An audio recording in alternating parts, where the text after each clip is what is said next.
Bonsoir à tous les copains, bienvenue dans le Bluecast. On se retrouve aujourd'hui pour un nouvel épisode avec N-I-2-K-F-U-R-I-E. J'ai réussi, je me suis Tu l'as eu. entraînée. Avec Nick Fury, comment tu vas?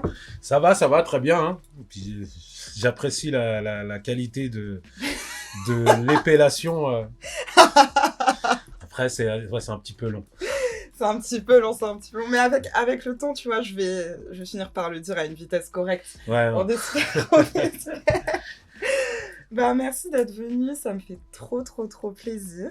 Bah écoute, Et avec plaisir. Hein. J'ai vu d'autres épisodes du Bluecast. C'était une bonne vibe Ah, t'as et tout écouté ça. Donc du alors? coup, quand tu m'as invité, je me suis dit avec plaisir, avec grand plaisir. Trop trop bien. Bah, Nick Fury, du coup, on s'est rencontrés à la place hip-hop. C'est ça. Tu fais plein de choses, Ouais. dont du rap, beaucoup de rap quand même, mais tu fais plein de choses, tu fais pas que ça. Moi, je te connaissais pas avant de te rencontrer. D'accord. Du coup, ça a été trop cool pour moi parce qu'après, je suis allée chercher un petit peu et tout. Donc, Nick Fury de la caution, le groupe. Est-ce que, comment tu pourrais te présenter à quelqu'un comme moi, par exemple, il y a 2 mois quand je te connaissais pas encore? Alors la caution, c'est le groupe que j'ai monté avec mon frangin high-tech. Alors du coup, c'est peut-être un peu normal que moi, on a toujours mis en avant le nom du groupe, Ouais, si tu veux. Donc du coup, clairement, il n'y avait pas vraiment cette espèce de bifurcation de chaque, etc. Comme on est rough et que tout roulait. Notre bébé, c'est la caution et tout ça. Donc ouais, la caution, c'est, on va dire qu'on a été les pionniers dans un certain type de rap alternatif que les gens ont appelé rap alternatif, pardon, que nous on savait très bien que c'était du rap pur, dans le sens où mhm, le rap pour nous c'est quelque chose d'ultra exigeant et d'ultra qualitatif. Les derniers lyricistes, presque tout, mais tout type d'écriture confondue, t'en as énormément pour moi, je pense, qui sont issus du rap. Et ouais, donc nous on était vraiment à fond là-dessus. Il y a eu tellement pas de calcul que du coup on a dû être indépendant au début des années 2000 et aller chercher et créer quelque part une dynamique autour de ce rap exigeant. Et grâce à Dieu, on a réussi à fédérer un peu toutes les bonnes énergies un peu partout en France. Et comme musicalement, on avait une particularité assez spéciale, puisqu'on avait vraiment notre identité, qui était un peu hybride quelque part, ouais. à la croisée de plein de monde, et à une époque où on était vraiment sur quelque chose de très codifié. Hmm. La caution, ça s'est vite retrouvé à être un crossover dans le bon sens du terme. Enfin, c'est pas que dans l'autre sens, ces trucs, mais c'est un sens qui m'intéresse moins, mais dans le sens où on pouvait jouer dans un festival punk, comme dans un festival hip-hop ou rock ou n'importe, et on se retrouvait un peu partout jusqu'à ce qu'un titre à nous cartonne mondialement dans sa version instrumentale en étant sur le film Ocean 12. Et à partir de là, du coup, on a vraiment commencé à tourner énormément Ouais. dans le monde entier. Et donc voilà, quoi, la caution, c'est un truc multicasquette, mais à la base, c'est un vrai groupe de rap dans les règles de l'art qui est là pour amener des props au niveau du lyricisme, avec tous les trucs les plus compliqués, les manières d'écriture, les manières d'écrire qui ont été révolutionnaires dans le Peura. C'est ce qu'on a cherché à faire dès le Ouais. début. Et puis musicalement, avec une identité assez forte. Ok, waouh. Alors J'ai peut-être été trop long, Non, je sais non, rien, non, ouais. c'est parfait. Vas-y. Non, j'adore, Ouais. j'adore quand on me fait des super réponses super longues comme ça, parce Ah qu'après bah ça tant mieux. m'apporte plein de questions. Mais là, du coup, ça y est, j'ai plein de questions. Vas-y. Alors, on va commencer. Ok. Ouais, ouais. Bon, déjà, Océane 12, je voulais en parler avec toi, mais du coup, j'en parlerai Ouais, ouais. après. Mais pour toi, ça veut dire quoi, rap alternatif? Alors pour moi à la base, on l'a très mal pris quand on était classé dans le rap Ouais. alternatif parce que pour nous, par essence, le hip-hop c'était une musique, enfin le rap, le rap c'était une musique qui cannibalisait un peu à Hmm. travers les samples d'autres musiques et qui la transformait en une expression, en un nouveau son. Et c'était un peu ce qu'on faisait, sauf que nous, trop longtemps avant les gens, et les gens peuvent aller voir, hein, c'est pas moi uniquement qui me la raconte, mais très longtemps avant les gens, on a, on était sur des, quelque part redynamiser ou hippopiser de l'électro, de la Ouais. new wave, de la cold wave, du rock, on va dire du rock 70s un peu planant, Hmm. la génération des Jefferson Airplanes et compagnie, etc. On s'est dit que si on allait dans les samples piano, jazz ou funk, etc., les quinries étaient déjà très très forts. Et en fait, moi, ça m'est venu parce que en étant fan de hip-hop, j'étais forcément fan de Premier, Timbaland, etc. Ouais, Et à bah chaque oui. coup que je copiais, quand je commençais à faire du son, je copiais un beat de ces mecs-là. Il était correct. Mhm. T'as vu, j'ai pas dit bien. Il était Ouais, ouais, correct. ouais. Donc en dessous de bien. Et celui de premier était, par exemple, à des années-lumière. Ok. Ou allez, j'exagère peut-être, mais oui, il était. Et je me suis dit, mais attends, mais c'est la vraie. J'ai pourtant un pied, une caisse claire qui ont la même sonorité, etc. Mais qu'est-ce qui manque? C'est cette Hmm. alchimie que c'est l'identité, quoi. C'est Ouais, que premier, c'est premier. Et c'est donc, à clair. partir du moment où j'ai décidé quelque part de faire du Nick Fury en termes de musique, et très rapidement, hein, c'est vraiment très rapide, dès que j'ai commencé à toucher les machines, je me suis dit, attends, ça sert à rien de s'inventer, à essayer de faire du Mobb Deep ou du Havoc, Et là, Crée ta moi, propre identité, quoi. j'ai laissé libre cours à toutes les influences, celles que j'appelle directes, savoir grosso modo la funk, la soul, le rap, mais bon, on va dire la funk, la soul, et la musique rebeu, quoi d'autre, ouais, et le hip-hop. Ça, c'est des influences que tu as quelque part assumées. Et à toutes les autres, qui étaient celles que tu subissais. C'est-à-dire que nous, par exemple, la moitié des gens à mon époque, au collège, par exemple, écoutaient du métal et les autres écoutaient du rap. Hmm. Et donc le métal, on savait, on pouvait, tu sais, c'était une petite guéguerre, donc t'allais pas écouter du métal, mais quelque part tu l'avais entendu. Donc il y avait forcément des bonnes choses dedans Apprendre. ouais, Ouais, qui sont rentrées dans ton oreille ouais. de manière indirecte.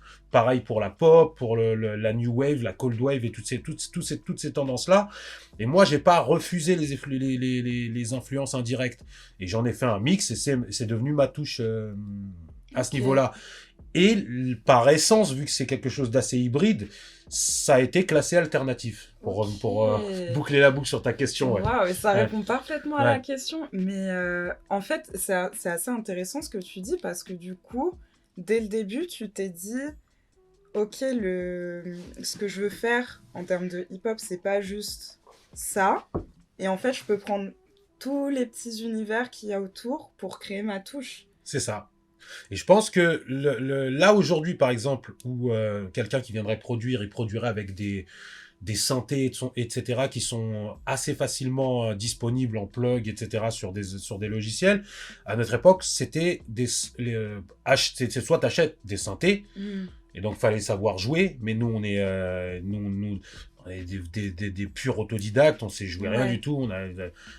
Pour nous, quand on était jeunes, c'est d'où le hip-hop, et l'intérêt du Mm. hip-hop, c'est que c'était la musique pour ceux qui n'allaient pas aller au conservatoire, Ouais. la danse pour ceux qui n'allaient pas aller à l'école de danse, le dessin Mm. pour ceux qui n'allaient pas forcément aller aux beaux-arts.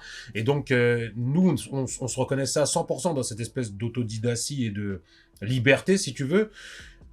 Et l'outil qui était à l'époque à la disposition le plus facilement, c'était pas d'acheter 25 synthés et de pas savoir y jouer, Ouais. ça aurait été claqué, c'était les sampleurs. Et donc, quelque part, tu récupérais des bouts d'un peu partout. Mm. Et c'était à la course à la boucle la plus intéressante, qui Ouais. donnerait le son le plus intéressant. Et c'est d'où je pense un truc qui aussi te permet d'aller voir ailleurs dans plein de musique et d'augmenter ta Et culture d'être musicale, quoi. curieux aussi, ouais. C'est clair. Et tu te rappelles du premier son qui t'a archi marqué et tu t'es dit, ok, celui-là, il faut que je le sample. Non, je croyais que c'était une autre question. Ah. Attends, c'est déjà dit premier son. Moi, je me rappelle du premier son qui a été un traumatisme crânien pour moi. Ouais. C'est King of Rock de Run DMC. Et d'ailleurs, Ok. si tu regardes bien, c'est complètement du rock quasi. À part le Ouais. beat qui était un, un beat de, je crois, les les DMX, là, les anciennes boîtes à rythme. C'était quasiment du chœuro, quoi. Le Hmm. truc, et pour moi, c'est une révolution Ouais. dans ma tête. Je me disais, comment on peut être aussi fort? C'est-à-dire que l'ensemble, la manière de rapper, le truc, tout était parfait. Et le premier son que j'ai samplé, si mes souvenirs sont bons, c'était pour essayer de faire Alors, tu as un groupe qui a été samplé 1 milliard de fois et que si des kids veulent justement, parce qu'il y a beaucoup de revival de pas mal de samples qui ont été pris à l'époque que les gens d'aujourd'hui ne connaissent même pas, donc quand ils tombent dessus, ils peuvent les sampler. Allez checker du côté des Hailey Brothers, donc Ah oui, où bah toutes oui, leurs boucles ont été prises 1 milliard de oui. fois. Et moi, je crois que l'un des premiers, le premier son, c'était un son qui s'appelait La Rengaine, qui est célèbre qu'à Noisy-le-Sec, au quartier, parce que du coup, il était sorti qu'au quartier. Ouais, et j'avais pris la fin. Ah, putain, je me rappelle plus du titre, du morceau, mais c'est le morceau. Hmm, oh là là. C'est pas Between the Sheets. C'était. Non. Ah si, je crois que c'est Ah ouais? Between the Sheets, c'est que Biggie a repris. aussi, Voilà, ouais. c'est Between the Ok. Sheets. Attends, Between the Sheets, c'est Tin, tin, tin. Tin, tin, tin, tin, tin, tin. c'est ça, c'est ça. Tout, mais en fait, j'ai pris une partie, parce que je ne savais pas prendre ça, parce que c'était trop grillé. Ouais. J'ai pris une partie tout à la fin ou au milieu du morceau, etc., que j'avais filtré et compagnie. Parce que Ok. quand j'ai essayé de je l'ai mis en boucle, bah, ça sonnait à peu près pareil, ou en tout cas, ça faisait le même son. Ouais. Et je me suis dit, bah, c'est pas possible, on va croire que j'ai pris l'instrumental de Biggie. Et du coup, j'ai pris la fin ou le milieu, je sais plus. Et c'était un truc un peu plus sombre. C'était la variante de. À un moment donné, ce son-là est assez joyeux. Et je pense qu'il y avait un changement d'harmonie que c'est celui-là que j'ai pris. Et du coup, c'est un son qui était très cool, hein, d'ailleurs. Hein. Ok. Mais bon, qu'après, on n'a jamais sorti parce que Ah. c'était vraiment le début du travail sur Sampler. Ouais. C'est limite, j'apprenais en même temps, quoi. Ouais. Mais c'est cool. Et c'est fou comme ce son, il a marqué tellement de gens. En Ah, mais plus, c'est avec incroyable. Biggie qui l'a repris après, qui a vraiment fait revivre le truc d'une façon, genre. Mais tu sais, dans les Hailey Brothers, tous les sons sont samplés. Ouais. Tu peux faire un beat de rap, même actuel, hein, avec presque tous les morceaux. C'est presque dingue. le groupe c'est incroyable. Parce que du coup, bon après, en termes de talent, même la voix de Ron Hailey toute seule, tu t'habilles derrière, ça y est, tu mets quelques nappes dedans, t'as un beat, c'est ouf, quoi.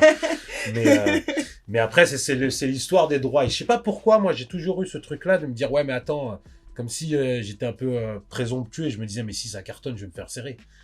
Ouais. Donc, j'ai commencé à transformer ma technique de sample.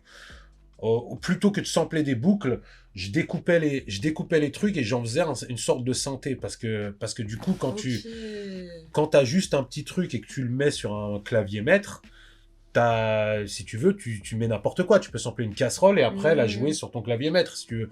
Et donc, moi, je faisais beaucoup ça et à force, le sample en soi n'était même plus existant, si tu veux. C'était vraiment oui, parce que tu le refaisais, ouais, voilà. en fait. C'était un mélange de plein de trucs différents alors c'était parfois dissonant et tout ça, mais c'est justement ce qui était intéressant, je pense. Et le rap, c'est là où c'est top, c'est qu'il te permet ça. Ouais. Il n'y a pas de code. C'est pour ça que quand on dit ouais non, ça doit être jazz ou ça doit être trap ou ça doit être on s'en fout. ou ça doit être en fait ça doit être rien du tout à partir du moment où s'il y a un mec qui rappe, il a réellement des qualités de lyriciste. Qu'elle soit pour moi, c'est là où il y a une fracture avec pas mal de gens qui acceptent tout. Mais moi, je pense que il faut pouvoir aujourd'hui dire qu'un mec est nul. Parce que sinon le prochain, gamin, il va se dire que tout est permis. Et dès qu'il va faire une phase pétée, comme tu peux sortir ton truc sur YouTube tout de suite, c'est une erreur, quoi. Attends d'être prêt, enfin voilà. C'est marrant parce que je voulais parler du lyricisme avec toi, donc ça aurait fait parfaitement la transition là, mais je veux revenir sur un truc que t'as dit, mais après il faut absolument qu'on parle de ça, parce qu'en plus on s'est rencontrés à une conférence qui parlait de ça. La conférence du lyricisme, ouais. Mais sur le lyricisme. Oui, par rapport au sample, est-ce que t'as déjà été, comment dire, ralenti ou... Ouais, ralenti, ouais. Je trouve pas d'autres mots, donc je vais dire ralenti, mais justement par l'histoire des droits. Genre, est-ce que des fois, il y a des chansons que t'as pas pu sortir parce que les droits des chansons, en fait. Moi, en général, je fais ce travail avant. C'est-à-dire que je sais pas moi, si t'arrives et que tu veux sampler Forget Me Nots de, je sais pas, Patrice Rushen, je crois c'est, qui a donné tous les hits de Will Smith, de machin, etc. tu le samples pour une raison. C'est-à-dire que tu te dis, je vais en faire un hit. Tu sens pas un truc aussi fort pour en faire un titre underground. Et donc, à partir de ce moment-là, imaginons ça devient un hit et t'as rien déclaré. En 2-2, tu vas te retrouver à avoir tel ou tel souci, compagnie. Maintenant, c'est souvent, moi, je préfère, plutôt que de mettre en boucle les choses, je préfère redonner une vie à certains, enfin, en tout cas, surtout à cette époque-là. Moi, je sample très peu aujourd'hui, mais je sample quasiment pas, mais depuis un certain temps déjà. Mais même à l'époque, au tout début, je préférais redonner une vie plutôt que de mettre en boucle. Donc du coup, j'ai jamais réellement eu ce problème-là, et puis j'espère ne jamais l'avoir, parce que j'ai fait tellement de sons que peut-être qu'à un moment donné, il y a un truc qui m'a échappé que j'ai pas calculé, mais bon, après, c'est le jeu. Le rap, ça a été ça. Et on le voit aujourd'hui. Maintenant, ils sont en PLS. Tous les gens avant qui avaient une carrière, ils étaient bien contents de se retrouver samplés. Ils faisaient des procès. Et aujourd'hui, plus personne sample. Et ils sont en train de créer des plateformes avec des catalogues de mecs. Si vous voulez, sampler nous. Comme ça, vous nous donnez un peu de droit, quoi. C'est La là où... tendance, parce que les mecs étaient drastiques. Hein. Je sais pas si j'ai une petite anecdote sur... Lord Tariq et Peter Guns. J'adore les anecdotes. Lord Tariq et Peter Guns, ils avaient sorti... Peter Guns, c'est le père à Cory Guns. Donc, un super rappeur, entre guillemets, actuel, mais un peu plus jeune, pas non plus tout jeune, mais qui avait, je crois... Ils avaient fait Déjà Vu, c'est leur hit, mais leur hit ultime. Ils avaient samplé un groupe de pop américaine, je crois, ou australienne. Je sais plus exactement qui ils ont samplé. Mais et ça faisait un hit. Donc la maison de disques est partie voir et dire voilà, comment ça se passe pour le sample. Eux, ils étaient persuadés que c'était un hit, et ça en a été un. Les mecs leur ont dit non, c'est simple, c'est soit on prend tout le copyright, tous les droits, soit vous l'utilisez pas. Donc ils se sont dit tiens, c'est reculer pour mieux sauter. On leur donne tous les droits, et on vendra de l'album, on vendra des titres après, ça va nous permettre de trucs. C'est-à-dire qu'ils leur ont donné même les droits, et c'est là où c'est pas possible en France, puisque le droit d'auteur est inaliénable, tu peux pas vendre tes droits d'auteur, mais ils leur ont donné les droits même des lyrics. C'est-à-dire que il y a, par exemple, je sais plus, imaginons mec, un Fuck You Bitch, c'est censé être le mec du truc. C'est qu'il aurait écrit, tu vois, par exemple dans le titre, ce qui n'a pas de sens, mais ils ont tous les droits du morceau. Manque de peau pour eux, c'est le seul morceau de leur vie qui a marché. Non. Donc ils ont fait tout un taf pour... C'est super triste. C'est complètement ouf. Et donc du coup, à partir de ce moment-là, il y a plein de mecs qui ont décidé de lâcher l'affaire avec le sample. Et c'est vrai que c'est passé à l'ère actuelle où on est beaucoup sur c'est pour ça que les kits de son marchent bien, c'est-à-dire que tu peux acheter X mélodies, des éléments de rythmique, alors qu'avant fallait sampler toi-même tes éléments de rythmique. C'est un peu relou pour l'uniformisation du son, parce que beaucoup de gens peuvent avoir les mêmes choses, ou en tout cas quasiment les mêmes trucs, mais en même temps, c'est vrai que au moins ils prennent moins de risques, quoi. Mais j'ai un pote à moi qui s'appelle, du coup, je t'en ai parlé tout à l'heure, mais Nicolas Craven, et lui, en fait, il fait quasiment, je crois qu'il fait que ça, mais il fait quasiment que du sample. Et du coup, c'est marrant parce que à chaque fois, les gens, ils essaient de trouver qu'est-ce qu'il a samplé.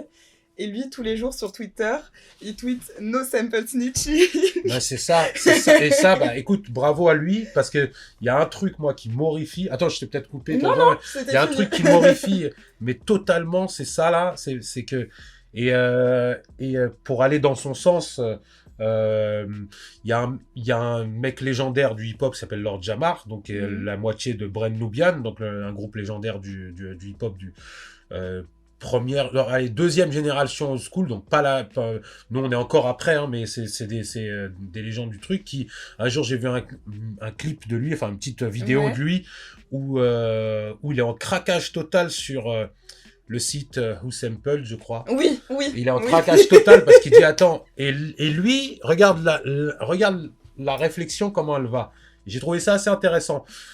Il part il dit aujourd'hui que grosso modo que les Renois samplent, on va tout de suite on vient avec des procès et compagnie, alors que quand les Renois chantaient dans les champs de coton et qu'un blanc sortait la chanson du mec, cartonnait, Waouh. ou que Elvis Presley a repris le rock, ou que toute l'appropriation des rockers surtout et du blues, du rhythm and blues, du blues et des Ouais, trucs, surtout du blues, hein. c'était pire que du sample, c'était quasiment de l'appropriation. Il dit, il Ouais. y a aucun problème, aucun droit, Bah oui. aucun truc. Il dit aujourd'hui, un mec, et j'ai trouvé qu'il y avait de la suite dans les idées, et ça rejoint ce qu'on se disait, ce que je te Mmh. disais juste avant, où je te disais que il y a un truc qui est ultra important dans le rap, peu importe la génération, c'est d'avoir une espèce de self-preservation, si tu veux, de Ouais. préserver.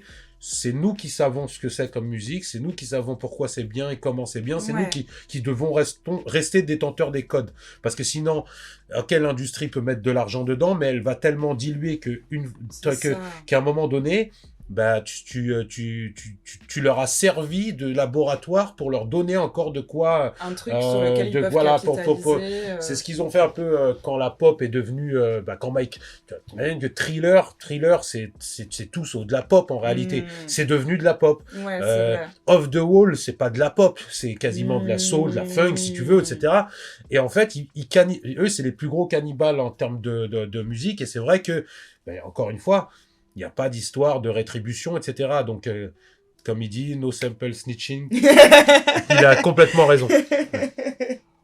Mais j'aime bien. J'aime bien. On a Allez, une bonne attends. conversation là. J'aime beaucoup ce qui se passe. Du coup, je vais passer au lyricisme Vas-y. parce que je sais que c'est un sujet qui te tient à cœur. Du coup, on s'est rencontrés à cette conférence qui s'appelle l'art de la rime. L'art de la rime, c'est quoi pour toi? Quelle définition ça serait pour toi l'art de la rime? Alors, l'art de la rime, pour moi, la première définition du truc, c'est pour ça que je fais jamais le truc, surtout dans les ateliers, jamais le truc gnangnan de il faut exprimer ton esprit et ton art et ton cœur, tout ce qui sortira, qui sera vrai sera. Non, non. Très cheesy. L'art de la rime, il est simple et clair et net. Si tout le monde peut faire ton niveau de rime, c'est que t'es pas bon. Soit t'as un niveau de rime, ou que ça soit rime ou écriture, hein, parce que des fois il y a des mecs qui sont pas forcément, c'est pas forcément la rime qui est le plus important, mais peut-être la métaphore, la Ouais, le comparaison, sens de la le truc. Mais phrase, ouais. si tout le monde peut le faire, c'est que tu n'es pas bon. Et c'est un truc qu'il faut absolument garder. C'est-à-dire qu'au moment où, je sais pas moi, il y a différentes époques, mais au tout début, le rap le rappeur était secondaire, c'était le DJ la star. C'est Au vrai. tout début, le rappeur venait juste pour faire, hey, salut, allez, amusez-vous, hey, you, Le c'était MC. voilà, c'était très truc. Et si on regarde bien, bah ça va à 100% dans le sens de ce que je dis, c'est que à ce moment-là, bah, du coup, son intérêt était secondaire comparé à ce qui était plus travaillé et plus dur à faire, c'était à savoir la musique ou l'enchaînement musique. Et tu as eu bah, les premiers à vraiment avoir amené, alors pas forcément sur l'ordre de la rime en soi, mais plus sur l'énergie et le flow et puis l'impertinence, bah, la génération Def Jam, on va dire, Public Enemy, Run DMC, Beastie Boys, etc., où vraiment en termes de flow et même dans d'autres registres, EPMD, etc., les gens commençaient à se dire, mais attends, on peut faire ce flow-là, ralentir, accélérer, etc. Et ça a été déjà un truc de time stretching des lyrics ou de la manière de déclamer des lyrics qui est incroyable. C'est quelque part les pères d'un game complètement nouveau, où la poésie, c'est souvent, par exemple, déclamé de manière assez droite, où eux, on dit, fuck ça, on va tout déstructurer. Moi, je vais le faire à 200 à l'heure. Tu vois, un tel mec qui rappe Big Daddy Kane, tous ces mecs-là ont amené chacun avait le flow était peut-être encore à ce moment-là plus important que le lyrics en soi. Et t'as un mec qui est arrivé et qui a rebattu un peu ces cartes-là. Là, je la fais, on peut en discuter. Enfin, je la fais résumer, hein, parce que c'est sûr qu'il y a énormément de tueurs. Donc, mais t'as Rakim qui arrive et qui balance un espèce de truc assez monocorde, dans le sens où il n'y a pas de grande envolée, ni en termes de notes, ni en termes de rapidité, d'accélération, etc. Assez monocorde, mais très basé sur le choix des mots et le choix et la qualité de la rime. Et tu vois, les Thinking of a Master Plan, rien que, tu sais, c'est beau, même, alors des gens disent, ouais, mais l'anglais c'est plus beau. Oui, mais là, pensant je suis en train de réfléchir à un plan machiavélique ou je sais pas, ou un plan magistral ou je sais pas quoi. Il y a déjà, c'est des beaux mots, tu vois. Ouais. Rien que dans les mots, le mec a commencé à Ouais. mettre à devenir picky. Et à ce moment-là, il a été le père des Nas, de plein d'autres mecs qui ont dopé le truc, des Big Punisher, des Biggie, etc., des mecs qui ont C'est amené, clair. là, pour le coup, l'ensemble. Flow, rime, etc. Et on arrive à des niveaux où t'as un truc qui s'appelle le multisyllabique, Ouais. qui en réalité a une existence en poésie. Je crois que c'est rime, je sais plus exactement, un truc comme ça. Je Où tu saurais fais pas. rimer les consonnes, c'est un peu c'est le complément des assonances, mais c'est, Ouais, tu j'allais vois. dire assonance justement. Ouais, Mais mais non, du coup. le but, c'est que par exemple, tout ce qui voiture rime avec tout ce qui fait OU ou AU. Ouais. Et si tu veux, alors c'est un peu le sujet de toutes mes interventions, que ce soit des ateliers ou même, là, je suis en train d'écrire un ouvrage là-dessus parce que c'est là où les mecs se rendent pas compte, mais le Peura a été une vraie révolution là-dedans parce que c'est ce que je te dis là où moi je mets des mots dessus, c'est-à-dire je mets une technique dessus, c'est quelque chose qui était instinctif. Ok. C'est-à-dire que tu as tellement t'écris de lyrics, tellement t'écris tous les jours, que ton cerveau trouve tout seul. C'est-à-dire que si par exemple là on discute et il y a un bel enchaînement de mots avec plusieurs syllabes qui peuvent être intéressantes à décliner, ça vient quasi instantanément. Et c'est honnêtement, en termes de créativité, ultra remarquable. Et je pense que ça, là on arrive vraiment dans le Ouais. lyricisme pur et dur, qui pour moi est celui qui fait que tu sais, les possibilités sont infinies parce que Ouais. je sais pas moi, alors t'en as qui vont mal sonner ou t'en as qui auront peut-être déjà été fait, mais plus tu rajoutes de syllabes, plus ça va être chaud pour que quelqu'un l'ait déjà fait ou pour que quelqu'un trouve la même, tu vois, le même multi. Que quand t'es sur des rimes basiques, etc., énormément de gens peuvent le faire, tu vois, ou en tout cas y penser. D'où le côté imprévisible et le côté intéressant. Si après tu contextualises avec du sens, bah, pour moi, c'est là où la C'est bonne gagné, formule, quoi. ouais. C'est la Ouais, formule, ouais, ouais. ouais. Et toi, comment tu fais pour... Alors, deux questions.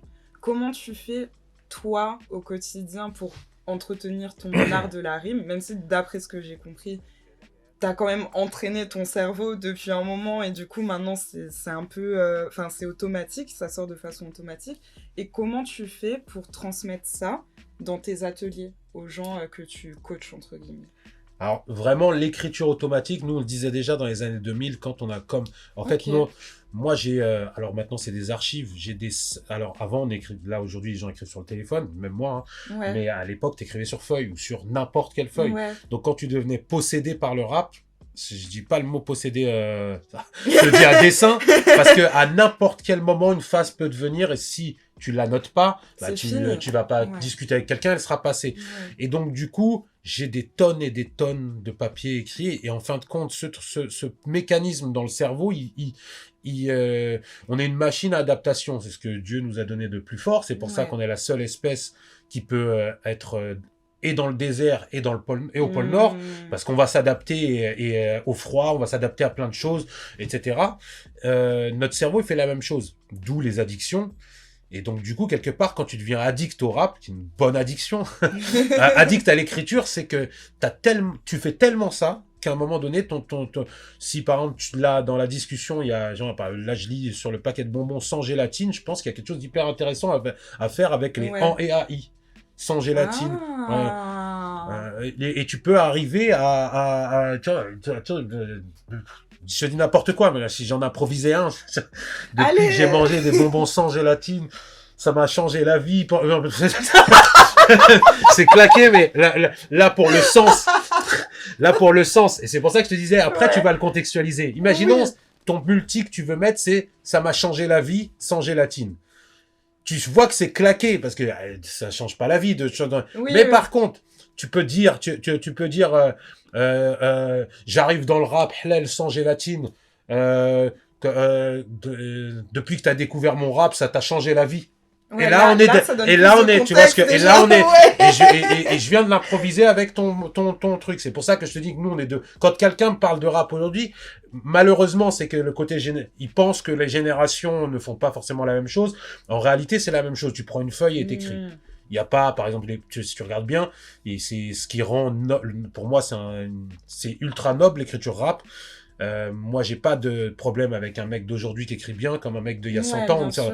C'est de la même manière que la poésie. Un mec, je sais pas moi, Ronsard a pas de souci avec Prévert, avec machin, Hmm. même s'ils sont pas contemporains. Et personne va te dire c'est du old school ce que faisait Ouais, bien sûr. tel mec, etc. C'est juste les Et, courants qui ont changé, et mais au puis, final, ils font tous de la littérature, quoi. ouais, et puis surtout, c'est des mots. Et Ouais. tu peux pas, c'est comme si quelqu'un disait aujourd'hui 2 et 2 ça fait 5. Ah, non, c'est à l'ancienne 4. Ça n'a pas de sens. Le mec, il arrive, il trouve C'est des vrai. mots que tu trouves pas, C'est il est vrai. meilleur, il rime mieux que toi, il rime mieux que toi. Et donc, à toi de travailler pour Hmm. trouver des rimes de ouf et compagnie, etc. Et je pense vraiment, et donc, moi, dans mes ateliers, t'as des gens qui viennent, qui sont des, âgés, entre guillemets, qui font Ouais. pas du rap. Qui viennent et à chaque coup ils me disent la même chose parce que c'est vrai qu'il y a une manière de parler du rap qui est très, si tu veux, comme si c'était un cri du cœur, il faut t'exprimer, etc. C'est celle un peu que nous on combattait entre guillemets dans les années 90-2000 parce qu'on disait non mais ça doit d'abord être bien Ok. et ensuite si t'as quelque chose à dire tant mieux. Mais ça doit d'abord être bien. C'est-à-dire que si ton truc c'est je suis dans la cité, ça m'a incité à citer au niveau rime, tu prends des CM2, des 6e, on peut arriver à ces rimes, tu vois.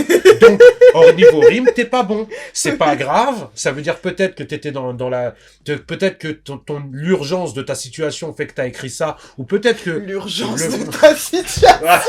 non, mais je dis ça dans le sens de, mais, Oui, oui, oui, oui. mais si tu veux, le fait est que c'est pas extraordinaire Ouais. en écriture. C'est pas une tare parce que tu peux faire il y a des morceaux qui ont cartonné comme jamais et qui sont pas extraordinaires en écriture. Bien Et sûr. c'est la majorité des morceaux qui cartonnent.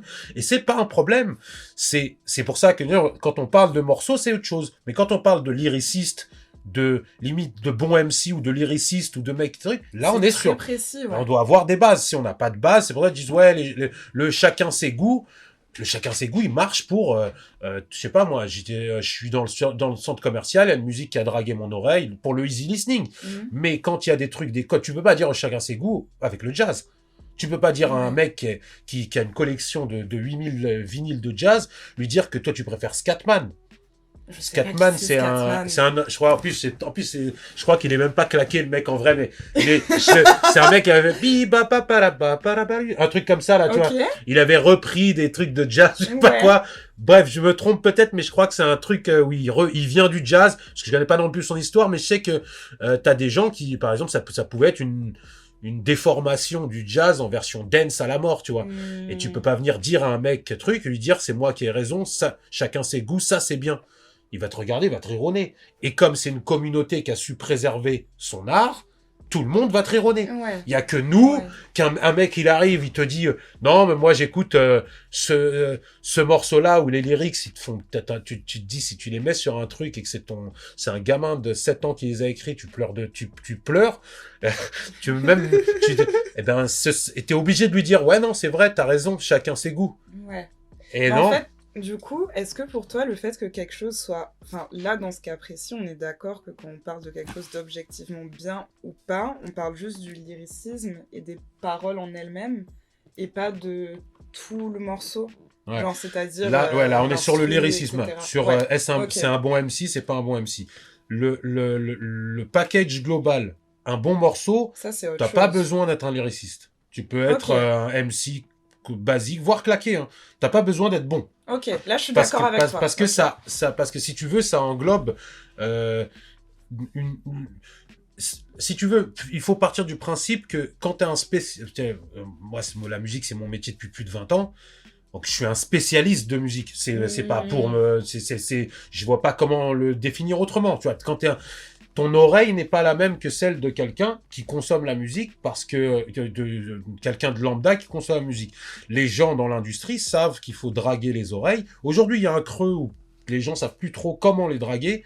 Le easy listening, il est calculé dans ce sens-là. Ouais. Pour ça, c'est plus facile Alors moi, je prône pas ça, hein, mais c'est normal que l'industrie pense que c'est plus facile d'aller à l'essentiel, c'est-à-dire si tu calculer les trucs qui vont plaire qui vont être Bien sûr, facilement oui, bien sûr, rechantables, ouais. etc. Parce qu'un mec, il te fait un truc ultra de spi, je sais pas, ça va être plus difficile de re-rapper un texte d'un mec où le texte est compliqué, que t'as peut-être pas forcément Ouais. compris sans lire les lyrics, qu'un truc ultra basique, etc., où on te mâche le travail. Et la mélodisation, l'harmonie, le temps au moment où il Mmh. sort le truc, s'il correspond parce qu'il y a eu un moment donné où le commercial était pas si commercial que ça, hein. Il y a des titres, tu vois, ne serait-ce qu'aujourd'hui, si tu regardes bien, il y a énormément de légendes de la musique tout court, Ouais, qui, s'ils arrivaient aujourd'hui, bah, joueraient peut-être maximum à la Bellevilloise ou au Bateau Phare. c'est Je vrai. suis pas certain, et je dis ça en étant un grand fan, hein, je suis pas certain que Jimi Hendrix arriverait aujourd'hui, il dépasse le stade Ok, du pas. Pas c'est dans le sens, intéressant pas comme parce que lui vision. serait mauvais, mais parce que Le l'intérêt public a changé, qui est ouais. porté à cette, encore quoique sur la guitare, peut-être il y a des geeks de guitare un peu partout, mais c'est peut-être le mauvais exemple. Mais ce que je veux dire, c'est que l'intérêt envers la musique, il est pas forcément, il est aujourd'hui à son summum de l'intérêt direct, Ouais, c'est-à-dire l'enjaillement. C'est aussi le cas dans le cinéma. Tu veux aller là aujourd'hui, tu as un scénario profond, bien écrit et compagnie. S'il est pas racoleur, parce qu'il y a le profond qui est pseudo-profond parce que c'est fait dans un sens racoleur, notamment beaucoup de récupération sur les films, sur ouais. les cités et compagnie, etc., où je pense qu'il va y avoir flopé de films comme ça, parce que c'est bankable un Mmh. minimum. Mais si tu viens pas avoir un studio avec un camping volume 8, un film de ce type-là, sympa, ou un film où il y Ouais. a un noir qui est marié avec une chinoise et un rebeu qui vient, qui machin, c'est ce type de film. Si tu viens pas avec ce type de truc, t'auras pas beaucoup de chance C'est de vrai, signer le film. Si tu viens avec un c'est truc vrai, profond, aujourd'hui, ça va être compliqué. c'est vrai. Et c'est parce que l'époque est un peu comme ça. À d'autres époques, l'industrie se disait, ouais, attends, je vais montrer que j'ai le nouveau mec qui est ultra ouf et ultra, on va dire, qui est plus profond, etc. C'est nous qui l'avons et on va essayer de booster le truc. Ouais. Moi, je pense que c'est un peu ne pas respecter le public, mais quand tu croises le public, entre guillemets, les gens normaux, et que quelqu'un, tu lui dis, écoute, mais tu vas me dire que ce morceau-là, là, bon, t'aimes bien, il n'y a pas de problème, mais normalement, ça doit rester au stade de guilty pleasure, tu vois. Oui, oui, oui, ouais, C'est ouais, flingué.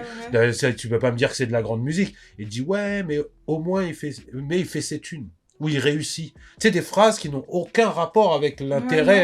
ouais, ça a pas trop de Moi, je suis dans le sens. business de la musique, j'aurais aucun problème à faire de la mauvaise foi si j'étais manager de tel ou tel artiste qui truc, parce que c'est du business. Il n'y Oui, a pas oui, de oui. problème, je serais C'est pas le là en train côté de te dire, business, en fait, je te c'est dirais que ça. c'est un génie, etc., même si je le pense Mm. pas, parce que c'est du business pur et dur. Ouais.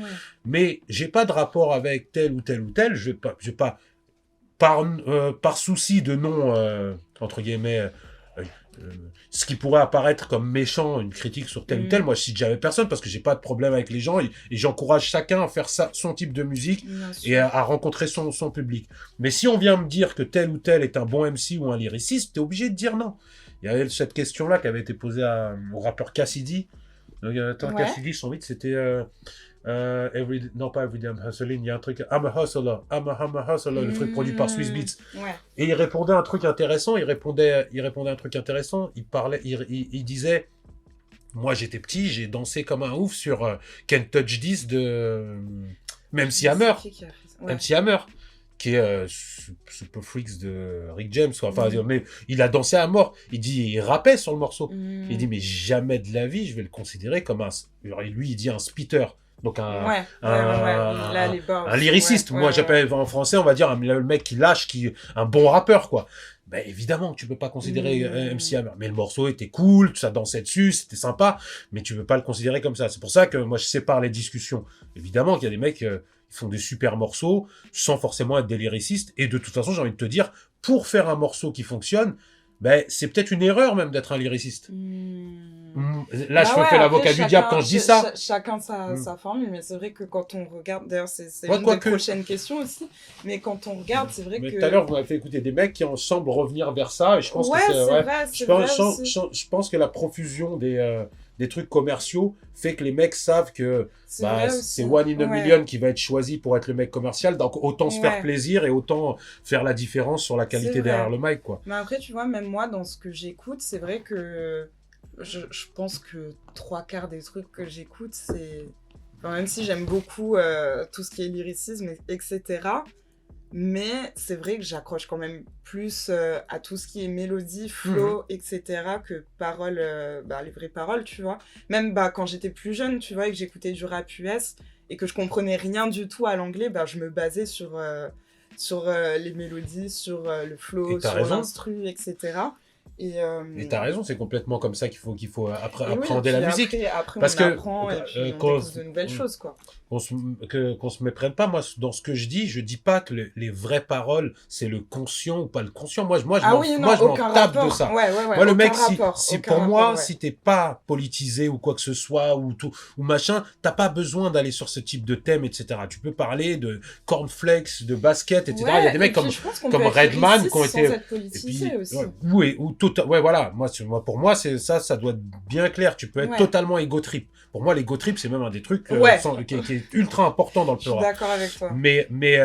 Moi, c'est vraiment sur la qualité sur la qualité de l'écriture. Hmm, Un mec ego trip peut avoir un mec peut te dire, il y a plein de mecs qui ont été disqualifiés comme ça. Moi, je suis plus un spécialiste de rap américain, ouais. mais des mecs comme G-Dep, etc., rappaient super bien, mais des fois, il y avait des comparaisons qui étaient assez claquées, ou je crois que c'était Rampage, le cousin de Busta Rhymes, je crois qu'il disait, ouais, I'm like milk.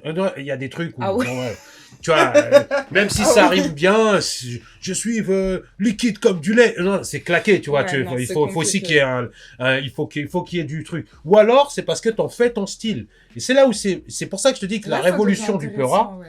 c'est que tu peux te dire, moi, je vais être le mec qui s'en bat les couilles, qui fait Ouais, pas de rime. Je vais être le ouais, mec qui est dans la désinvolture totale dans le flow. ouais, Je vais être le mec qui crie comme un malade. ouais, Tu ouais, me ouais. passes le mic, Tu peux faire et tout ce t'as le que tu droit. veux. Et c'est en Ouais. ça que c'est une révolution pour moi, et je trouve ça chambé, il faut quand même un minimum que ton écriture, elle Hmm. suive au moins le concept, quoi. Est-ce que tu penses que les freestyles, c'est la forme suprême du lyricisme? Genre un freestyle bien réussi. Quand tu dis freestyle, t'appelles ça dans le Dans sens... le sens où là, on met une instru et tu dois rapper. Non, pour moi, la forme suprême du lyricisme, c'est la qualité d'écriture. Ok, Sur feuille, comme ça. Limite, j'ai envie de te dire que même sur feuille, c'est peut-être même plus qualitatif, parce que, ok. tu vois, quand Rap Genius est arrivé Ouais. et a commencé à mettre tous les lyrics de rappeurs, il y a beaucoup de rappeurs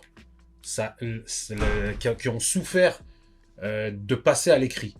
Parce que, ok, c'était cool, mais tu vois, je te dis n'importe quoi, mais même, hey, it's your birthday, I wanna party like it's your birthday. Je veux faire la fête comme si c'était ton anniversaire. Ouais.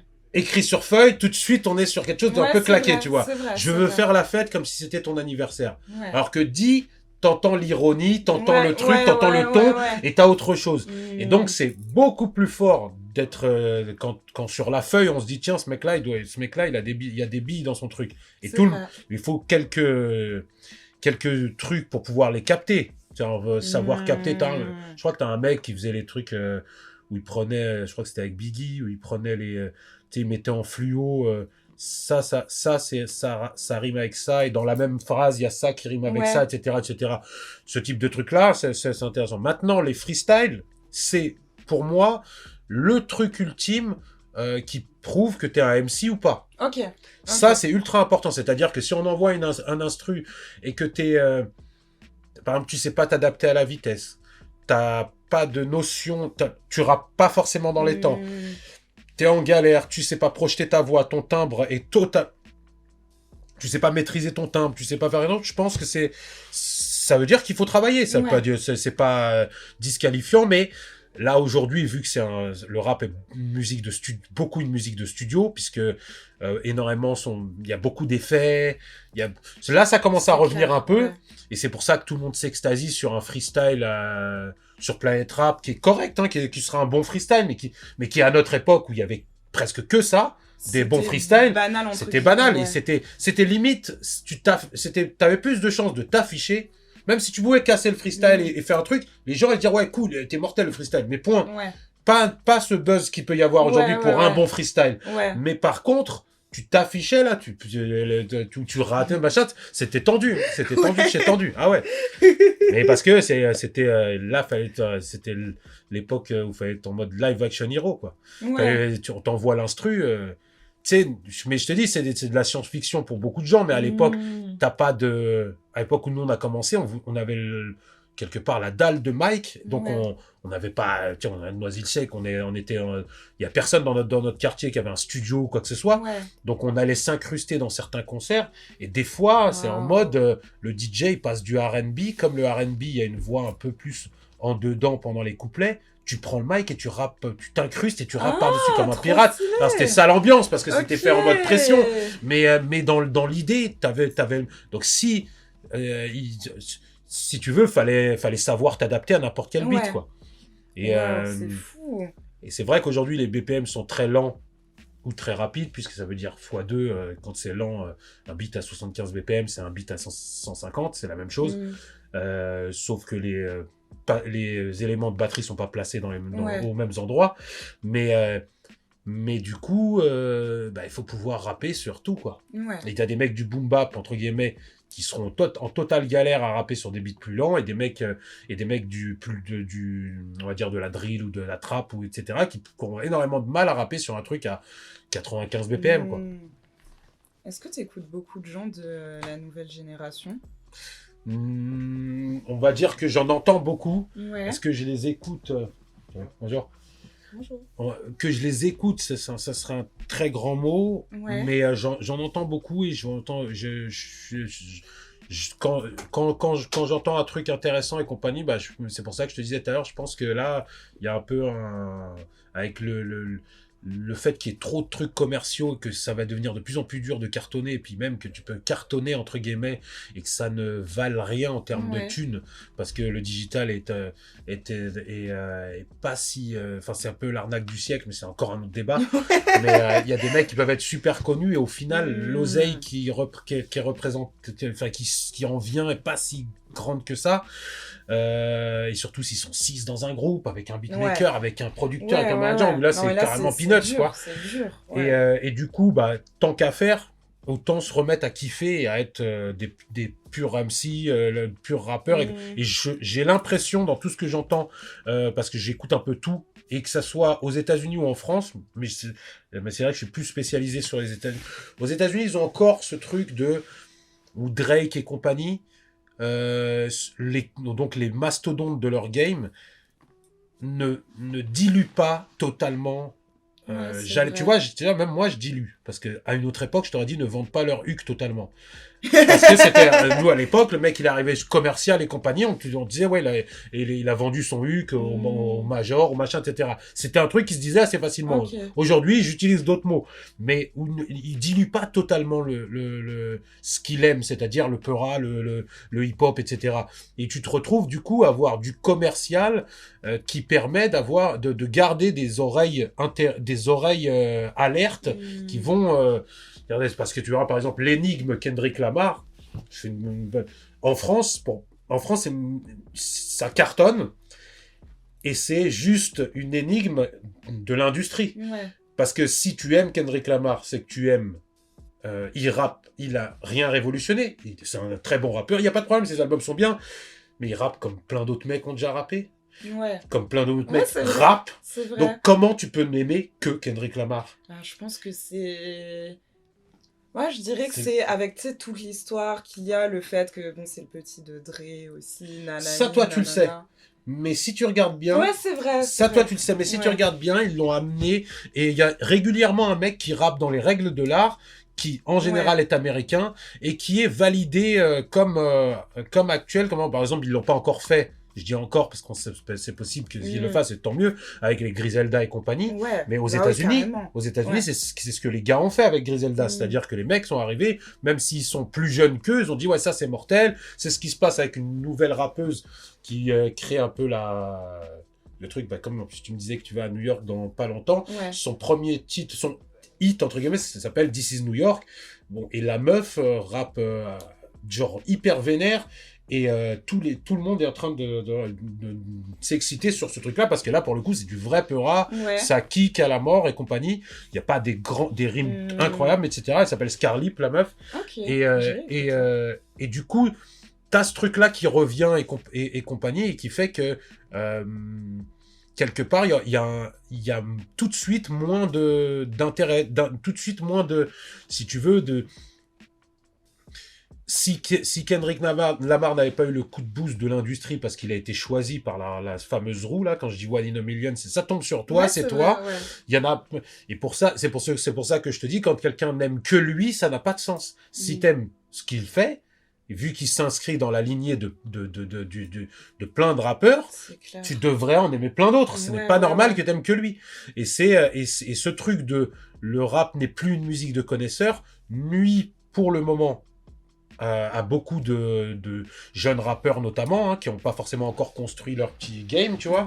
Mais ça n'aurait, je pense que ça va pas tarder à se reconstruire et enfin, on est d'une période où il n'y a pas beaucoup d'underground, dans rien même. Il n'y a pas d'underground ni dans rien du tout, même dans l'art, etc. Il y a très peu d'underground. Il y a quelques trucs, des bribes, etc. Mais c'est vraiment trop des niches, mais en général, c'est juste des réinventions de trucs qui sont déjà faits. Mais par rapport à ça, est-ce que le fait qu'aujourd'hui, on a quand même beaucoup de morceaux très mélodiques, plus courts, etc., avec moins de lyrics et tout, est-ce que toi, ça te fait peur pour l'avenir du lyricisme ? Moi, ça me fait pas peur pour l'avenir du lyricisme, parce que de toute façon, c'est un truc tellement intéressant que qui que ce soit tu viendras à un moment donné. T'as ta feuille, t'es chez toi, t'as ta feuille, elle est là, le truc où t'as ton téléphone, truc, et quand ça va se déclencher, il y a forcément quelqu'un qui va dire, mais attends, mais eux, ils sont ouf, moi, ça, c'est, ce que je viens de faire là, c'est ouf et tout ça. Et tu peux le trouver, même, t'as des mecs comme Kekra, des mecs comme ça, etc., qui, quand ils rappent, il se passe quelque chose, quand ils chantent, même, il se passe quelque chose, même en termes de lyricisme. Et c'est là où, en fait, souvent les gens pensent que lyricisme, ça veut dire compliquer les lyrics. Pas forcément. C'est vraiment le choix des mots. Et la force du rap, c'est que ça nous permet d'avoir plein d'interprétations. Mais il faut aussi savoir quand c'est naze, quoi. Quand c'est naze, tu vois. Tu peux pas tout accepter parce que n'importe qui peut tout écrire. Et là, je pense que quand on va revenir à un truc, puisqu'il y a cette espèce, aujourd'hui, il y a vraiment un truc, on est dans une époque, du selfie, de l'Instagram, du machin, etc. L'ego trip est complètement fait partie même. Il y a très peu de rappeurs actuels qui chantent à autre chose que la première personne du singulier. Donc ce qui se passe, c'est qu'à un moment donné, quand quelqu'un va se découvrir du talent ou une force, mais le mec, il va vouloir, vu que c'est un game où tu viens, où tu as envie d'éclater l'autre rappeur, c'est positif. Ouais. Il faut qu'un nouveau, je sais pas moi, tueur arrive et se la raconte de ouf en disant, je vous termine, j'ai 22 piges, j'écris ça comme ça, toi, tu sais pas, toi, ce que t'écris, c'est pété, je l'écris en dormant. Et c'est pas forcément pas en mode embrouille ou quoi que ce soit, mais en mode émulation, c'est ultra truc. Et comme c'est une musique qui a ça intrinsèquement en elle, je pense que le lyricisme ne sera jamais mort. Non, je pense pas non plus. En vrai, je savais déjà la réponse. Tu voulais la validation. Oui. Je voudrais revenir un peu plus sur toi, du coup, et ta carrière. Déjà, au tout début, tu as parlé de Ocean 12. Moi, je voulais savoir qu'est-ce que ça t'a fait quand ta musique s'est retrouvée dans des films comme Ocean 12 ou même dans des séries aussi, parce que je crois que tu as eu de la musique dans des séries. Ouais, des séries étonnantes, hein. How I Met Your Mother, des trucs comme ça, des trucs... écoute, quand toi tu fais du son à la base pour ton groupe, c'est quelque part, tu penses pas à ça. Au tout début, moi, c'était faire des instrus pour le groupe et pour tout péter, etc. Mais très vite, j'ai vu il y avait des mecs qui disaient ouais je fais une vidéo ou un court-métrage, j'aimerais bien utiliser ce son-là, etc. J'aime bien l'instru, il change, il varie, il a un truc profond, etc. Donc ça, c'était un truc qui me trottait un peu dans la tête, et c'est vrai que à partir d'un certain temps, et notamment en étant officialisé sur d'aussi gros projets, d'aussi gros films, séries et compagnie, je me suis dit, mais ce serait con de pas en faire une autre corde à mon arc, Ouais, bien sûr. un autre de mes tables, et donc c'est quelque chose que je fais très régulièrement. Je saurais même pas dire, j'ai de la musique sur plein de trucs qui sont en cours dont je peux pas parler, mais je vois le film Les Méchants, où j'ai fait toute la musique originale. T'as plein de trucs. Après, c'est un autre boulot. Il faut savoir le faire ou pas. Ouais. Et ça fait partie de l'apprentissage que moi, en étant ouvert à tout à la base pour sampler et en faire du hip-hop, ben quelque part, j'ai ouvert mon champ des possibles. Et c'est-à-dire que si demain quelqu'un me dit ouais pour mon film, je veux que ça soit toi qui le fasses, mais ce sera du rock, je saurais le faire. Et limite, pourquoi il viendra me voir, c'est parce qu'il sait que je le ferai avec une vibe complètement différente. Ouais. Et ça, c'est moi, j'ai enfin, allez, j'ai on va dire que j'ai 2 mentors dans le rap, Ouais. dans la production. Ouais. Je te parlais du titre de Run DMC, King of Rock, qui j'ai aucune raison, je suis un rebeu dans le 93, j'écoute que de la funk, les anciens de chez nous écoutaient que de la funk et de la musique rebeu à la maison, du chablis marocain, etc. J'ai aucune raison d'apprécier le rock. Limite, je te dis, on était en guerre guerre sympa, mais en guerre avec les métalleux, ils écoutaient Metallica, Iron Maiden, etc., qui sont maintenant, après coup, je te dis, des groupes extraordinaires. Mais sur le coup, on avait l'orgueil de, nous, on est dans Public Enemy, on est dans EPMD, etc. Toi, t'es dans Iron Maiden, c'est naze, etc. Il y avait cette petite guerre de gamins. Et ensuite, bon, ça c'est assez. Alors, et du coup, le beat de King of Rock, c'est quasiment du Kuro, quoi. C'est quasiment du Kuro, c'est ma première claque monumentale, mais quand je dis c'est un truc qui m'a traumatisé à vie. J'ai dû regarder j'ai dû écouter le son, mais en faisant retour rapide, etc., sur la cassette. Je sais même pas si je peux le compter je sais pas, peut-être en dizaines de milliers de fois, tellement j'ai entendu j'ai écouté ce titre-là. Alors, il y avait le rap qui en faisait pour beaucoup, mais aussi le beat. Et au tout début, après, on allait voler les cassettes parce qu'on n'avait pas de thunes, donc il fallait quand même... Au tout début, je pensais que c'était Rick Rubin, donc le mec qui a cofondé Def Jam avec Russell Simon, qui est le frère de Run de Run DMC. Je pensais que c'était lui qui avait produit le truc, et puis un peu très vite après, je vois un autre nom, c'est le mec de Houdini, qui est lui le vrai producteur de ce truc-là, et qui malheureusement est le mec le plus underrated de l'histoire de la production hip-hop, parce que tout le monde croit que c'est Rick Rubin qui a amené la vibe rock à Run DMC, alors que c'est lui qui l'a amené. Mais bon, en tout cas, pour ceux que ça intéresse l'histoire du hip-hop, et c'est vachement intéressant parce qu'il y a vraiment des trucs charmés. Ce beat-là, il m'avait traumatisé. Et donc, attends, je sais même plus à quelle question je réponds. Qu'est-ce que je disais ? Ah oui, les films. Ouais, voilà. Les films. et du coup, à ce moment-là, j'ai rien à voir avec ce type de musique. Donc, quelque part, je me dis, mais j'essaye de comprendre en écoutant comment ça se fait. Et j'ai débloqué peut-être la case réalisateur dans mon cerveau quelque part. C'est-à-dire que j'ai pu, outre le fait de pouvoir être beatmaker, j'ai débloqué la case réalisateur parce que j'allais dans des games qui n'étaient pas le mien. Et en allant dans des games, il faut comprendre comment ils ont cette sonorité de caisse claire, pourquoi ils placent les trucs comme ça, est-ce que ça fait chip, comment t'enregistres des guitares, comment tu veux, et du coup, avec le temps, une fois que j'ai, entre guillemets, on en apprend tous les jours, mais un peu maîtrisé tout ça, bah, je me suis retrouvé à en faire une arme de ouf, parce que je peux me retrouver tu peux écouter un truc de Nick Fury qui a strictement rien à voir avec un autre truc de Nick Fury. C'est trop Et c'est bien. là où c'est intéressant, notamment pour le cinéma. Où tu peux cover tout un pan du truc. en fait, tu peux faire vraiment de la musique juste spécifiquement pour un truc de ciné, genre. C'est ça. Et pas juste faire de la musique. Enfin, juste entre guillemets, faire de la musique pour faire de la musique, quoi. Et c'est pour ça que je t'ai cité Rick Rubin, et ce sera du Nick Fury. C'est-à-dire que même si en expression ça va te sonner électro ou rock ou techno ou ce que tu veux, ce sera du Nick Fury. Il y aura un truc, etc. Comme, et pour te dire, je me suis tellement pas trompé, ou en tout cas j'estime que ces deux mecs-là sont un peu mes mentors, parce que un jour j'entends un truc de Shakira, et je suis pas trop client de ce type de ce type de musique, mais j'ai rien contre. Et je me dis, mais comment ça se fait qu'il y a un truc qui me parle à fond là-dedans et je calcule un peu plus tard qui avait produit le beat. Je crois que c'était un truc où il y avait Wyclef et Rick Rubin. Comme par hasard, le mec il s'est retrouvé là-dedans. La même chose avec les Red Hot Chili Peppers. Un titre que j'entends et la première fois que je l'entends, c'est dans un Virgin. Pas les anciens Red Hot, dans les plus récents, entre guillemets. Ouais. Et je me dis, putain, ils sont revenus fat, les mecs. Ils sont revenus hyper fat.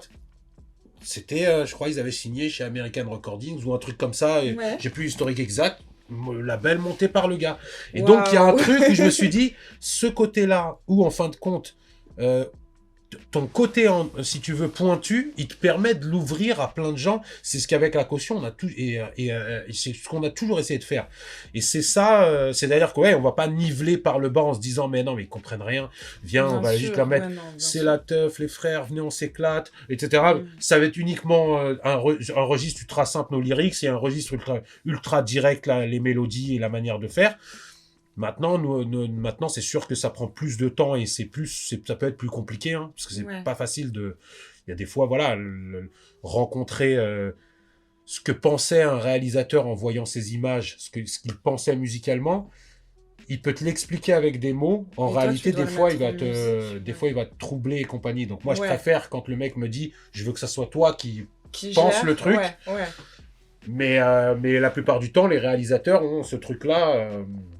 D'avoir déjà une idée, si tu veux, du son qu'ils mettraient dessus. Et c'est très bien, parce que ça peut doper le mec. Si t'avais pas forcément d'idée sur ces images, c'est vrai, ça peut être... guide, mais parfois, ça te fait galérer, parce que t'es complètement à l'ouest sur les 3-4 premières propositions. Ouais. Ok. Et je trouve ça archi intéressant que t'aies autant de cordes à ton arc. Il y en a une autre que t'as à ton arc. Enfin, pour moi, c'est un peu... Enfin, quand je t'ai rencontré, du coup, à la place hip-hop, genre, direct, je me suis dit, il a vachement cette valeur de transmission, je trouve. Genre, de vouloir transmettre des choses et partager son expérience. Et c'est cool parce qu'il y a... En vrai, il y a pas mal de gens d'anciens et tout qui font ça. Oh, je viens de dire que t'es un ancien. Non, mais c'est pas grave, je suis un ancien. Non, moi, j'ai pas de problème avec ça. Ouais, de toute façon, tant qu'on reste bonne vibe. Tout va bien. Tout va bien. C'est dans le bon sens du terme. Je suis clairement un ancien. Ouais. Mais il y en a pas mal qui font ça et il y en a qui le font pas et c'est dommage. Mais du coup, je trouve ça cool qu'on puisse, par exemple, être assis sur ce canapé aujourd'hui et avoir cet échange alors qu'on n'est pas la même génération, qu'on n'a pas écouté les mêmes choses, etc. Et... est-ce que ça, du coup, ce travail de transmission, c'est quelque chose que tu fais aussi chez Move, avec ton émission ? Complètement.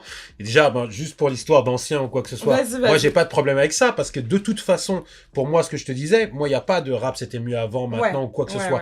Tout à l'heure, j'ai improvisé un queutru sur la gélatine et compagnie. Pour moi, il y a un mec, il a 20 piges, il fait des meilleurs...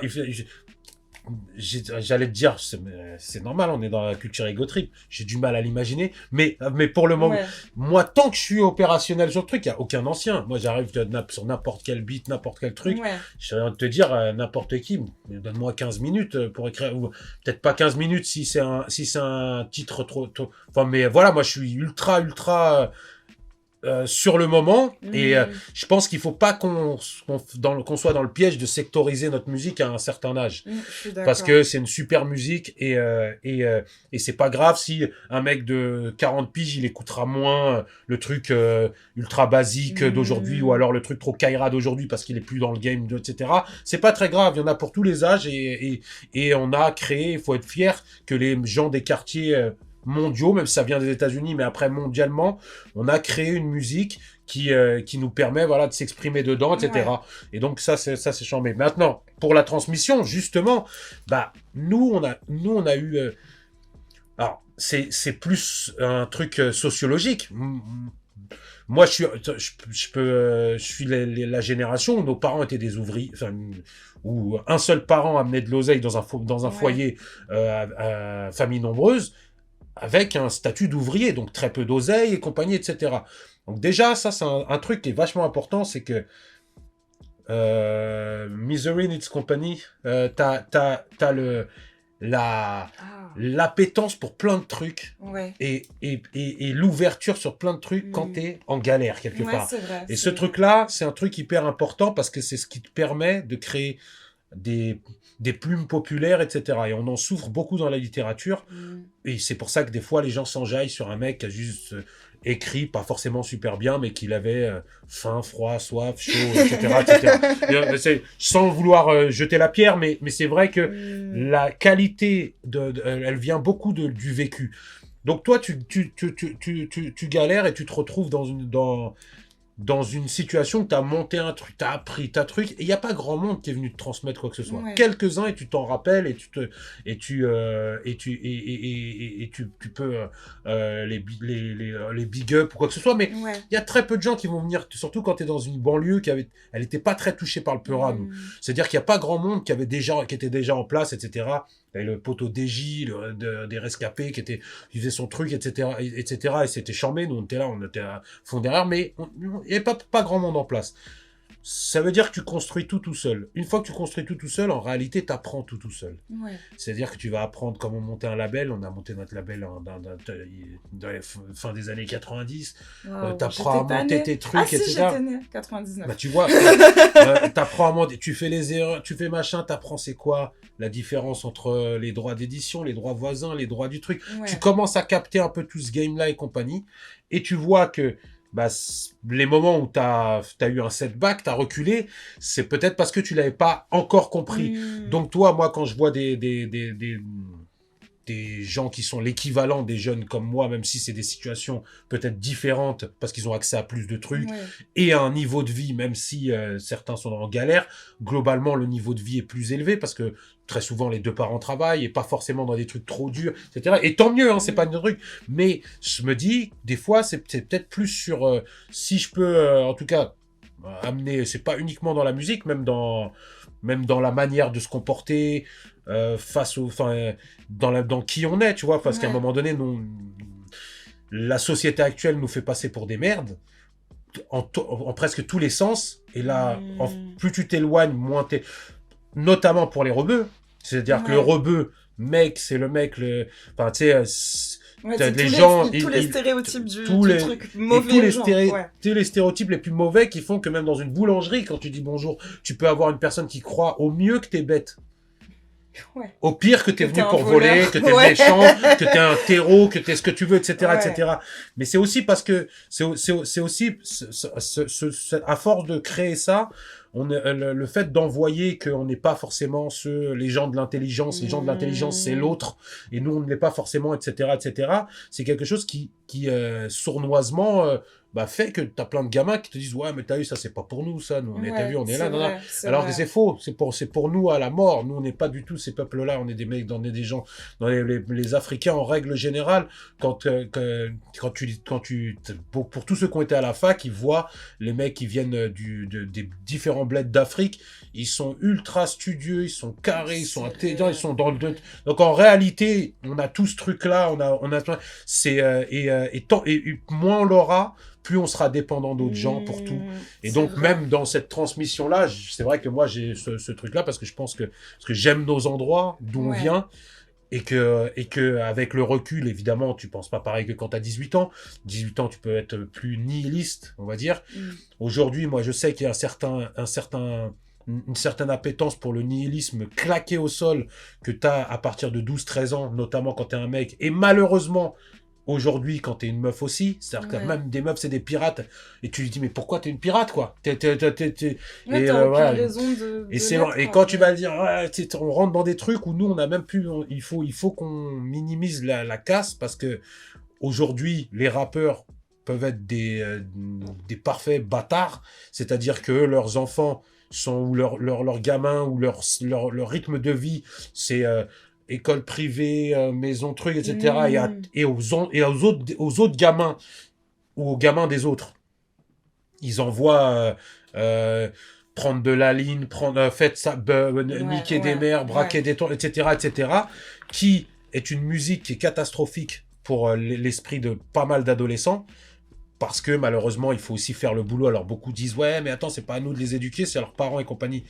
Ouais, mais à un moment donné, il faut aussi qu'on regarde la violence que c'est d'être H24 sur Internet. Pour un gamin, son père et sa mère, ils peuvent faire ce qu'ils veulent.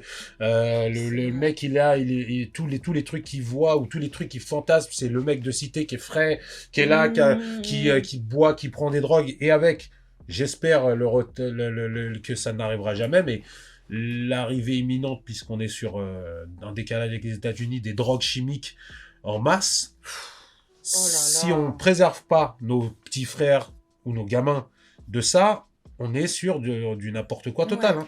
Et c'est le rap qui a promotionné beaucoup les Molly, tous ces trucs-là. Ça s'est énormément promotionné par le rap. Alors là, je synthétise parce que c'est un long sujet. Mais Bien tous sûr. ces trucs-là, si les anciens qui ont une vision de ce que peuvent ressentir ceux actuels, qui est quasi la même, mais avec, on va dire, du recul et maintenant à savoir qu'est-ce qu'il faut faire et pas faire, je pense qu'il faut absolument que les gens, pas forcément à travers le rap, mais même à travers Oui, à travers tout, en fait. dans la famille, Ouais, dans bien les sûr. amis, dans les machins. Faut pas laisser un petit de ton quartier, tu le vois en train de faire n'importe quoi. Faut truc. Et quand je dis petit, je parle de petit. Parce que à partir d'un certain âge, c'est quasi terminé. Parce qu'ils sont, plus, les mecs sont dans la défiance. Tu vas te retrouver avec un gamin qui te dit ouais, t'es pas mon père ou je sais pas quoi, etc., etc. Alors, je dis bon, bah, allez, fais ce que tu veux, je m'en bats les couilles. Mais les gamins, dehors, ils ont aussi besoin qu'il y ait des gens qui lui disent écoute, non, tu vas où va jouer au foot. Va jouer au foot, t'es fort au foot, arrête tes conneries, touche pas à ça. Et c'est ultra important. Vraiment, je pense que c'est ce qui va permettre, en tout cas, à certains endroits de pas devenir des endroits invivables, quoi. Parce que la gentrification va récupérer pas mal d'endroits, certes, mais le reste va être dégagé à droite où ce sera... Si tu mets les drogues qui coûtent 1 euro à disposition de tout le monde et que là, ça va être le bordel total, quoi. Enfin là, excuse-moi, j'ai digressé total. Non, mais j'aime trop. Non, mais moi, tu verras ce que tu veux. Dans le ce qui est bien dans le Bluecast, c'est qu'à chaque fois, on part d'un sujet et on dérive sur plein d'autres sujets. Et c'est là qu'on se rend compte que la musique enfin, la musique, ça déteint aussi sur toutes les autres choses. Et c'est aussi la vie. Et la transmission, c'est quelque chose que tu fais dans la musique, mais aussi dans ta vie de tous les jours. Donc je pense que c'est super important d'en parler. Donc c'est trop bien, moi je suis trop contente. Ah ouais, si tu veux une réponse à la transmission assez rapide sur la transmission au niveau du rap, ça fait partie de ce que certains, et pas forcément que des anciens, hein, même certains jeunes, des jeunes font part de leur envie de ça, c'est que il faut absolument, c'est notre culture, c'est pas la culture de telle ou telle maison de disques ou de tel ou tel un mec racoleur qui est arrivé, c'est la nôtre, elle vient de nos endroits, elle a été créée là, même si c'est des gens un peu de la fashionerie et compagnie qui l'ont fait traverser le truc, son cœur et son âme est venu d'énormément d'artistes qui venaient de nos endroits, et c'est à nous d'être un petit peu protectionnistes sur nos arts, notre art, quoi, en tout cas celui du Peura. Je pense qu'il faut qu'on soit protectionniste un minimum, et donc ça se transmet, et l'échange il doit se faire dans les deux sens. Le truc, on aime bien nous cliver et nous mettre dans le truc, lui, le rap d'avant et le rap d'aujourd'hui. En fait, en réalité, c'est pas exactement ça le problème. Aujourd'hui, il y a des jeunes qui ont un mental de lyriciste, comme il y a des jeunes qui ont un mental de rappeur, de businessman. Hein. Ouais, moi, j'ai bossé sur des trucs qui étaient uniquement pour la thune et pour la réussite, et il y a aucun problème avec ça. Moi, je pense que c'est un boulot. Hein. Faut faire ce que tu as à faire. Mais il faut comprendre que c'est notre game, et à partir de ce moment-là, c'est pas n'importe qui va, parce que je te dis, hein, ils vont venir le récupérer et ils vont y mettre leur lettre de noblesse, et nous les banlieusards, pour pas dire les rebeux et les renois, on va passer pour des charlots. Parce que c'est la réalité de ce qui va se passer. Ouais. J'aime pas parce que ça fait comme si j'occultais les blancs. C'est pas ça le problème. C'est que le truc, c'est qu'aujourd'hui, nous, on subit une espèce de teinte qui est dirigée par la puissance médiatique et qui est une teinte tout le temps négative. On est bête, on est violent, on est mauvais, etc. Donc si même nos choses, nos belles choses comme notre art, etc., bah, ils se retrouvent à être colorisés différemment, enfin voilà, on est vraiment ouais. Et c'est pour ça qu'il faut qu'on ait un petit peu sans fermeture. Hein. Donc, je suis ouvert à tout. Hein. Moi, j'ai aucun problème avec qui que ce soit. Je pense que il faut garder vraiment ce concept-là d'échange et de transmission.